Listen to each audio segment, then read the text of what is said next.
Here we are in the final week of Advent, so all the candles on the wreath are lit. Christmas is this week.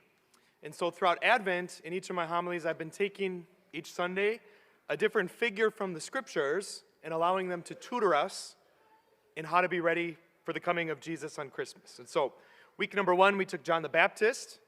Week number 2, we took Joseph. Last week, we took Elizabeth. And this week, this might catch some of you off guard, we're going to talk about Zechariah. I like Zechariah. So he's John the Baptist's dad, and then John the Baptist is Jesus' cousin, so like your cousin's dad? I don't know how that would relate to Jesus' uncle, maybe? Jesus' uncle, kind of? Everybody has an Uncle Zechariah, right?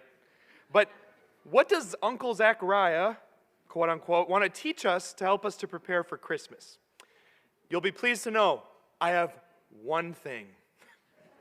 That excites you. What does he want to teach us? It's this. All things work for good for those who love God. Everything in our lives, when given over to God, work for good. Let's look at the Scriptures and see where Zechariah would have experienced this. So this is Luke 1. At the time of the reign of King Herod, there was a priest named Zechariah and his wife Elizabeth. Both of them were righteous in the eyes of God, observing blamelessly all the commandments and ordinances of the Lord. But they had no children, because Elizabeth was barren, and both were advanced in years. Then there appeared to Zechariah an angel of the Lord. When he beheld him, he was terrified and overcome with fear. But the angel said to him, "Do not be afraid, Zechariah, for your prayer has been heard. Your wife Elizabeth will bear you a son, and you shall name him John. He will be a source of joy and delight to you, and many will rejoice at his birth, for he will be great in the sight of the Lord." Zechariah said to the angel, "How can I be assured of this? For I'm an old man, and my wife is well past the stage of giving birth."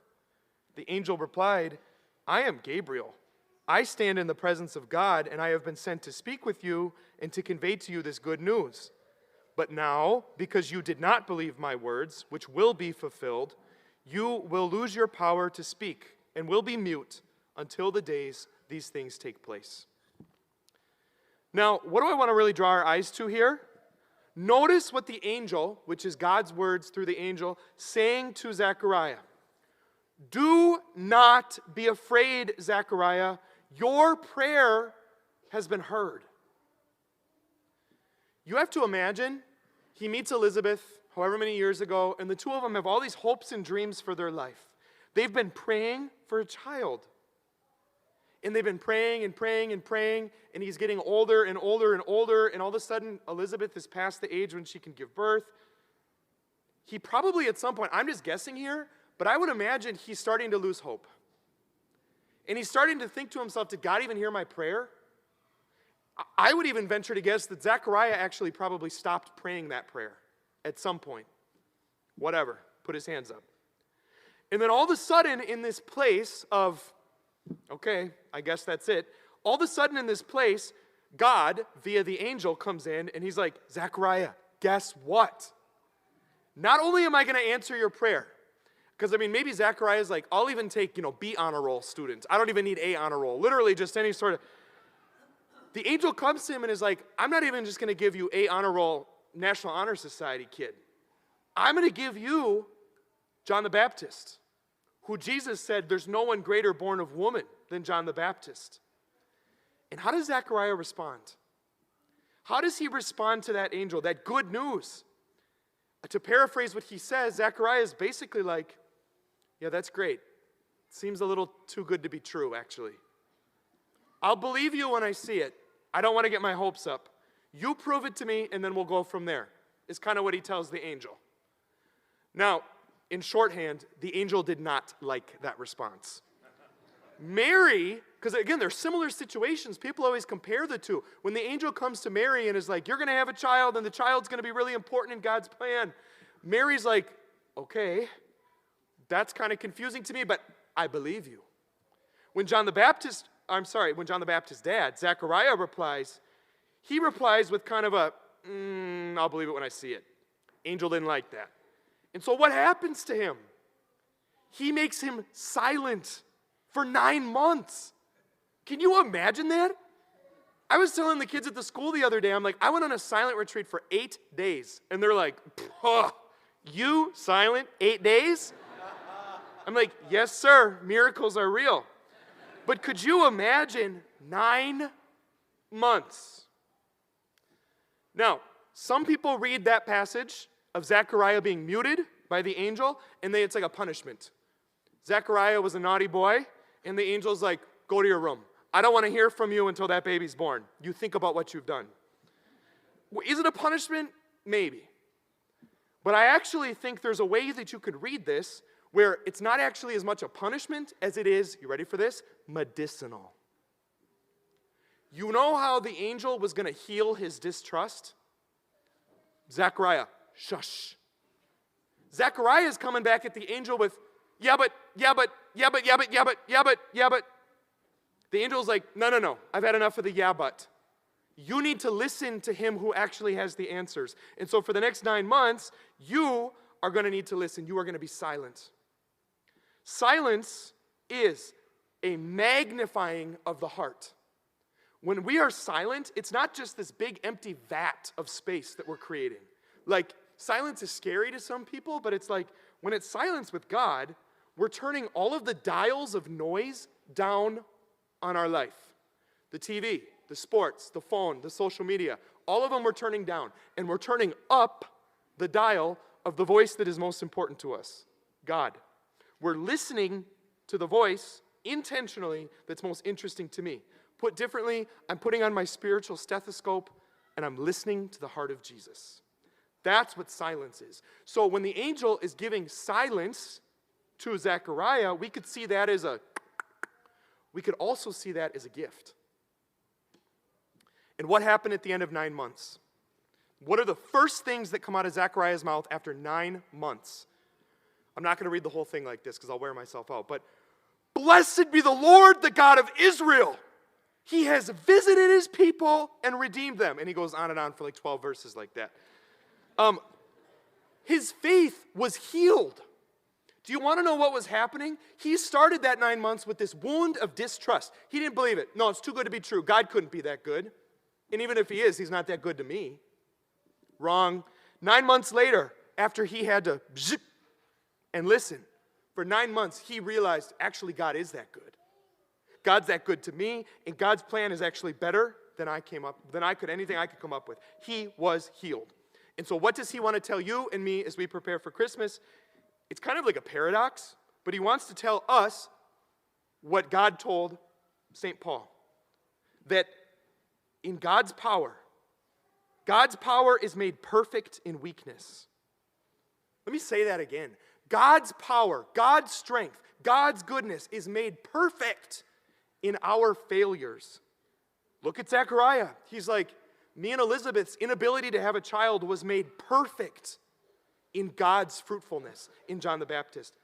My distrust was made perfect in God's trustworthiness. To give you an example from my own life, and this isn't a Father Ryan flex, this is a real thing. This is all glory to God. But for me, I can use that statement and I say, God's freedom and clarity and gifts were made perfect in my cross of OCD. I've told you before, I carry that cross, obsessive compulsive disorder. Every time the cross is off center, you see me move it? Yeah, there it is.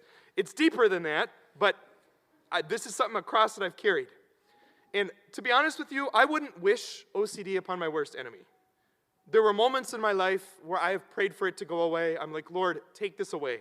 Why can't I have like a normal cross? Why do I have to have this? I'm sure we've all said prayers like that in our life. But it's difficult. You're thinking and you're trying, you get stuck in your own head, and it's almost like the transmission to move from one thought to another is like broken. And so you kind of have to learn to, anyways. So it's this cross. Now, it's difficult. I wouldn't wish it upon my worst enemy. However, through that weakness in my life, that has thrusted me into a deeper relationship with God. What do I mean? Do you want to know what brings me to my knees, or what brought me to my knees in seminary? Lord, I can't do this. I can't fix the transmission. I don't know where else to turn. Lord, I need you. That brought me to my knees. My relationship with God exponentially grew because of that cross. His power was made perfect in my weakness. And then all these people in this cross came flooding into my life and showing me God's love. My role model, my spiritual director, Monsignor Rolfs, I would not have even met him if it wasn't for this cross. Or the number of friendships that have come in. I mean, think about the crosses in your life and the number of people God sends you to be with you in it. One of them sitting on this altar. Hopefully he's awake over there. Yeah, he did. He moved. All right. Deacon Hall. The number of times I've went to a friend like Deacon Hall and I've said, brother, the cross is heavy today. Can you just be with me in this? Our friendship grew deeper because of that cross. Or even like my dad. You know, as a kid, you relate to your parents a certain way, and then you become an adult, you relate to them in a different way. I remember calling my dad as a grown man and being like, Dad, I got to talk to you about something. This is really hard. And then the amount of like depth that opened up in our relationship was so beautiful. And I could go on and on and on. I've met friends. I've had these people come in to help me. I hear people who are stuck in their own head, and I'm actually able to empathize with them because of this cross. And so in some strange way, I would never wish this upon anyone, but in some really strange way, OCD was one of the best things that ever happened to me. Because God's power, God's freedom, God's gift were made perfect in my weakness. Just like Zechariah's distrust was made perfect by God's trust. My brothers and sisters, sometimes it's actually what breaks your heart, what cracks your heart, that's the door where God gets in. And so I ask you today, what does Zechariah want to tell you and me as we prepare for Jesus' birthday? He wants to tell you this. Your weakness is not disqualifying you from relationship with God. It's actually what's propelling you. You want to know the place deepest where God is going to work in your heart? Right there. And you know what you're thinking of at this moment. It's not disqualifying you. Your weakness is actually made perfect in God's power. And so, what is it? Are you having anxiety? Did you wake up this morning with anxiety? God's peace is made perfect in anxiety. God's purity is made perfect in lust. His humility is made perfect in pride. His health is made perfect in sickness. In addiction, God's power is made perfect in your addiction via freedom. In forgiveness, brokenness, life, death, whatever it is. And so let's take Zechariah's advice today as we prepare for Christmas, as we walk up to that crib to be with Jesus. You don't need to be like, oh my gosh, my weakness. The baby's going to be like, ugh.